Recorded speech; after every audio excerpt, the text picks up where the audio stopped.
Oi, galera bonita desse Colégio Coração de Jesus, que é coisa mais linda também dessa cidade. Gente, sou aqui, professora Kátia, da nossa disciplina de História da Arte, né? Estou hoje aqui para a gente discutir um pouquinho sobre a arte no Antigo Egito, ou a arte egípcia, que tem como título do capítulo de vocês, é o capítulo 8, a arte e o sagrado. Só que então, já na introdução, na abertura do capítulo, a gente já começa a perceber a primeira característica, que é uma característica muito marcante dessa forma de fazer arte no período do Egito Antigo. É a questão do sagrado. Então, a religiosidade é algo que vai perpassar por toda a manifestação artística e cultural desse local que a gente chama aí na antiguidade de antiguidade oriental.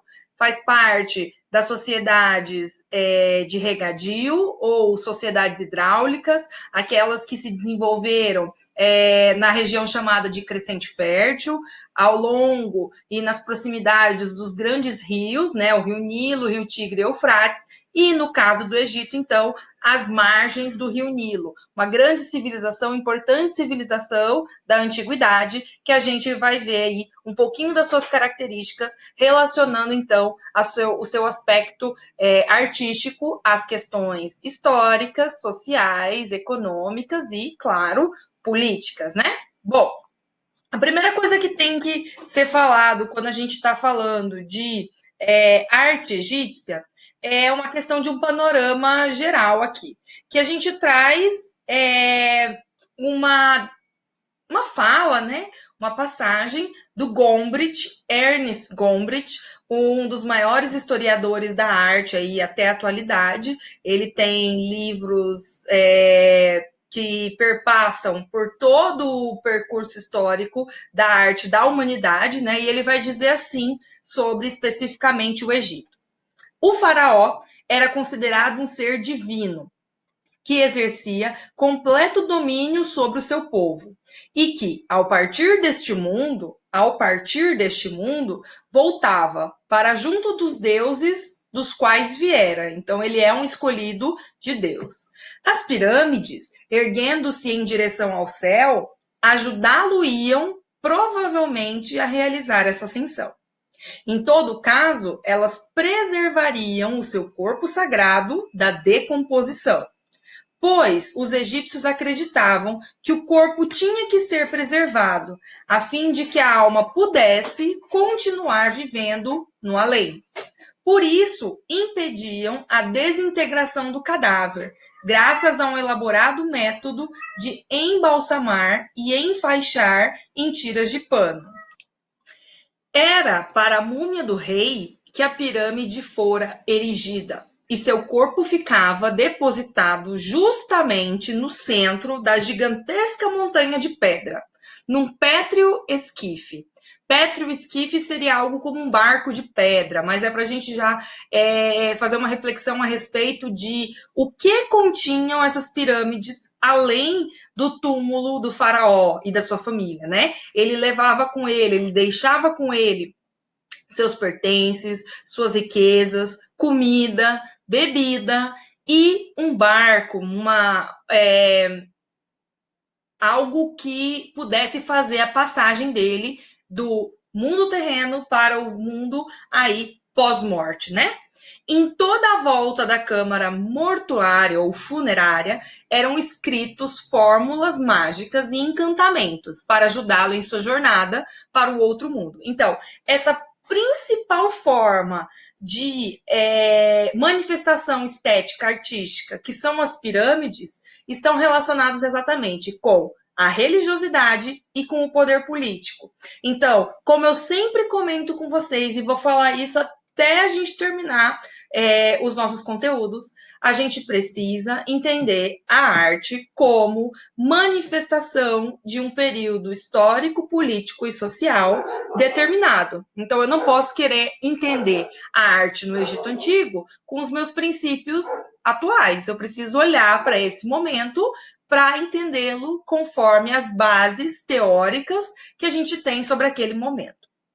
Dando sequência, como um panorama geral, a gente tem, então, que essas produções artísticas, elas têm uma relação direta com essas características sociais, políticas e religiosas. Então, qual é a primeira característica social do Egito Antigo? É a questão da sociedade dividida em estamentos, tendo aí como o topo da pirâmide, lugar máximo, né, do privilégio social, o faraó e a sua família. Bem abaixo, a base da pirâmide, quase como que quem segura tudo que acontece, os escravos, né? Principalmente escravos de guerra. Então, não só de guerra, mas também de dívida. Escravidão, nesse momento aí na antiguidade, é uma escravidão por dívidas e por guerras. Então, lembrar que a gente vai ter uma população numerosíssima, e aí nos meios da pirâmide, né, nós vamos encontrar os camponeses, os artesãos, os comerciantes. Aí nós temos também os guerreiros, parte importantíssima dessa sociedade estamental, os escribas, que têm um papel também fundamental nesse processo, até porque, lembrem-se, a escrita que a gente tem três especializadas aí no Egito, primeiro delas a hieróglifo, os hieroglifos, além dela a demótica e também a escrita e a hierática, né? Então, assim, os escribas vão ser os especializados por realizar o processo de escrita de tudo que é tanto questão sagrada, quanto questão econômica, quanto questão de leis, né? E aí a gente tem os sacerdotes também importantíssimos nessa sociedade. Bom, a gente diz que essa sociedade ela vai se desenvolver com um grande ápice entre aproximadamente 5.000 anos e 2.000 anos antes de Cristo. Então, é esse período aproximado que a gente está aqui destacando as principais características. E, como panorama geral, é a mumificação. E aí a gente pensa, mumificação, o ato de retirar os órgãos vitais do corpo do defunto e preservá-lo para que, na sua vida após a morte, ele tenha o seu corpo aí para utilizar. Aí eu trouxe para vocês a imagem do deus Anubis, que eu queria que a gente pensasse um pouco nessa questão antropozoomórfica. Percebam aqui o deus Anubis, ele é o responsável pelo processo de mumificação, por então acompanhar os primeiros passos desse defunto, né, após a sua morte, fazer esse processo então de transformação. Ele tem o corpo de um humano, mas ele tem a cabeça de chacal. E aí é interessante que a gente pense por que essa escolha, né, do chacal? E por que o deus Anubis, então, seria o deus da mumificação? Observando o comportamento dos animais, os egípcios perceberam que o chacal era aquele que se alimentava de carne já em decomposição. E por isso, então, ele teria essa característica, essa qualidade vista por eles, de preservar o corpo de quem estaria num processo de decomposição. E por isso, então, o animal, o chacal, vai ser escolhido para reunir essa característica do deus Anubis, de uma característica antropo, de homem, mas de zoo também, de animal. Então, essa característica morfológica, tanto de homem quanto de animal, buscando trazer essa característica, essa qualidade importante que esse animal tem ou tinha ali para a população. Bom, na arquitetura, um dos pontos chaves aí do desenvolvimento da arte egípcia, percebam a finalidade dessa arte, né? É uma finalidade não só apenas de embelezamento, mas também uma finalidade de poder, né? Uma finalidade política. Olha, eu coloquei aí para vocês como primeiro item a estética do poder. Então, é uma arquitetura monumental que quer deixar para a posteridade e mesmo para a contemporaneidade o poderio que tem esse faraó, esse rei. Então, o topo da pirâmide social, ele vai demonstrar a partir de construções sólidas, a partir de construções gigantescas, o seu poder perante essa população, que é uma população muito grande. O primeiro tipo de construção arquitetônica relacionada a isso vai ser o monumento funerário chamado de mastaba.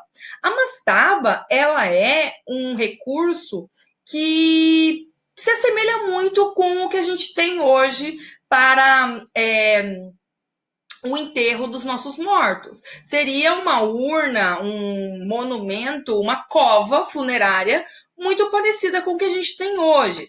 Aqui a gente tem algumas imagens dessas mastabas que começaram, então, a priori, como câmaras mortuárias em algumas regiões aí que tem esses paredões.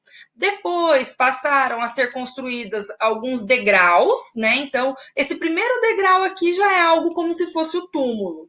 E a partir disso, então, é que vai se chegar depois no que a gente conhece como a pirâmide. A reunião de várias mastabas, um degrau sobre o outro, vai fazer com que depois os arquitetos aprimorem esse monumento funerário e transformem ele, então, no que a gente conhece como as pirâmides. Aqui a gente tem uma planta arquitetônica dessa construção da mastaba. Claro, percebam que isso vai se desenvolvendo com o passar dos anos. O que antes, no início, era muito simples, vai se transformar nessa câmara mais elaborada e a gente já vê a colocação da múmia no subsolo, né? Então, a entrada fica sobre o chão, mas a urna, a múmia vai ser colocada num lugar subterrâneo, protegido, né? Além disso, a pirâmide, que vai ser depois especialidade e vai ser específica para o faraó e sua família. Por isso que a gente não tem aí milhares de pirâmides em todo o Egito. A gente vai ter apenas algumas que são muitas, na verdade, né? E a gente vai ver, então, esse poder do faraó se colocando cada vez que passa mais forte ao faraó anterior. Então, essa busca por construções de pirâmides cada vez maiores era exatamente para mostrar o poderio de um faraó sobre o outro, né? E aí a gente tem aqui algumas dessas pirâmides também para mostrar para vocês que isso começa cada vez mais simples, né? Uma sobre a outra, para depois se transformar em grandes complexos, né? Que tem outras esfinges, que tem outros monumentos, que vão agregar também várias pirâmides, né? A pirâmide de cada família, de cada membro da família também. Aqui a gente vê a questão dessa pirâmide, a subdivisão que vai ter nela, e, de novo, a câmara subterrânea. Então, as múmias, elas ficam no subterrâneo. Por último, em relação à arquitetura, a gente pode destacar a construção dos templos, que são aí dedicados ao culto dos deuses, ao culto das deusas, né? E aí a gente tem também aqui o destaque para a entrada de um desses templos, né? Pequena entrada, mas toda essa decoração com uma estatuária do seu lado de fora. Aqui uma planta a gente vê, porque a gente observa na entrada essa ornamentação, também um pátio principal, um pátio no fundo. Então, toda essa construção que se vê como monumental, como grandiosa. Então, para poder exaltar suas divindades. O religioso, o sobrenatural é absolutamente importante na vida do egípcio. A pintura é muito bacana a gente estudar, a gente falar sobre ela, porque ela traz um elemento que é interessantíssimo, ao mesmo tempo que é muito curiosa, né? Quando a gente fala de mumificação, a gente precisa considerar que o ato de mumificar os cadáveres envolvia o rito religioso, mas também um rito que envolve medicina, um conhecimento de anatomia espetacular. O processo de retirada do cérebro com uma pinça pelos artistas e pelos médicos egípcios, isso é absolutamente incrível para a gente pensar nesse período. Mas aí a gente vai e observa a pintura e a gente vê que não tem traços de anatomia nessa pintura. E isso acontece porque os egípcios acreditam que deve se oferecer a quem observa aquela imagem o melhor ângulo de visualização daquele corpo. Então vamos perceber aqui, vamos pensar comigo. Se olharmos de frente um rosto, nós não vamos conseguir ver todas as características desse rosto, quanto a gente percebe ao olhá-lo de perfil. De perfil, a gente sabe o tamanho do nariz, a gente consegue ter mais detalhes. Então, aqui, o que está em número 1, ou seja, o rosto, deveria ser tratado com o perfil de frente. Porém, os olhos, quando observados de perfil, não são muito bem vistos. E o olho, então, ele é colocado de frente. Então, o que está marcado aqui nessa imagem como número 1 é a visualização de perfil, pernas e rosto. Agora, de frente, é o que a gente vai colocar como número 2. Então, os olhos e o peitoral. Então, essa forma de pintura, ela vai causar uma ausência de fidelidade em relação à naturalidade, à natureza deste homem. A gente vai chamá-la, então, de lei da frontalidade. Estará de frente, à fronte, tudo aquilo que é visto pelo melhor ângulo de visualização. E aqui a gente vai ver, de novo, a presença das divindades, o que a gente chama de antropozoomorfismo. Além disso, existem outras regras também na pintura. Além de ter que pintar cada parte do corpo no ângulo melhor observável, a gente vai ver o tamanho das figuras também mudando conforme a posição social daquele indivíduo na sociedade. Então, os deuses vão ser representados sempre numa pintura que tem vários outros indivíduos, os deuses vão estar sempre em tamanho maior. A cor também, nós vamos ver a cor das mulheres, não das deusas e dos deuses, mas das mulheres na sociedade normal, a cor mais escurecida das mulheres e os homens mais brancos, né? Isso é uma diferenciação que se fez a título apenas de entendimento, né? E aí a gente vê uma dessas pinturas no papiro. Lembrar que o papiro vai ser um elemento importante dessa sociedade, né? Que é para a sua escrita, mas também para a sua pintura. A escultura, elemento importante também dessa arte egípcia, vai se alinhar e vai se aliar, então, à arquitetura, como a gente viu anteriormente, lá nos templos, a presença de estátuas, a presença de outros elementos que embelezam e também protegem tudo aquilo que está dentro daquele elemento arquitetônico. Então, se ele se associa à arquitetura, também a escultura vai ter uma estética do poder, demonstrar o poderio que tem essas figuras.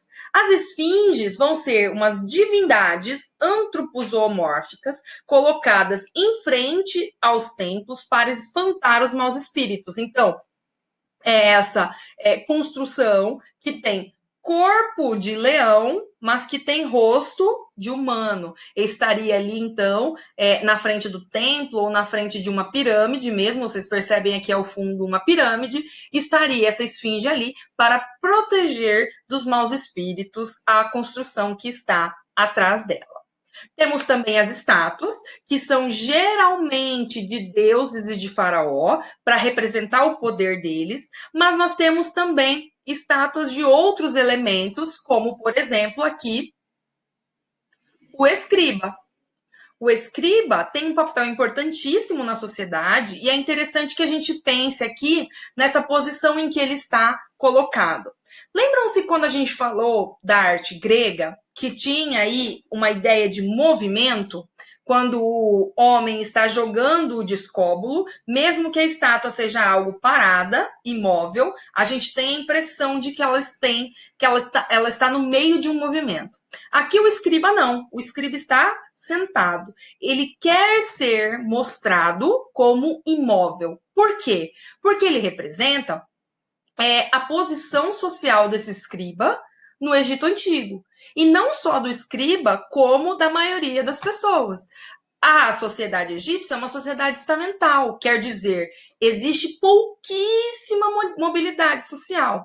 Naquele estamento, naquela classe na qual você nasceu, naquela que você faz parte, pela escolha aí das divindades, você vai nascer e morrer naquela mesma classe. Então, o escriba, nessa sua posição sentado, imóvel, reflete essa ideia aí da sociedade estamental.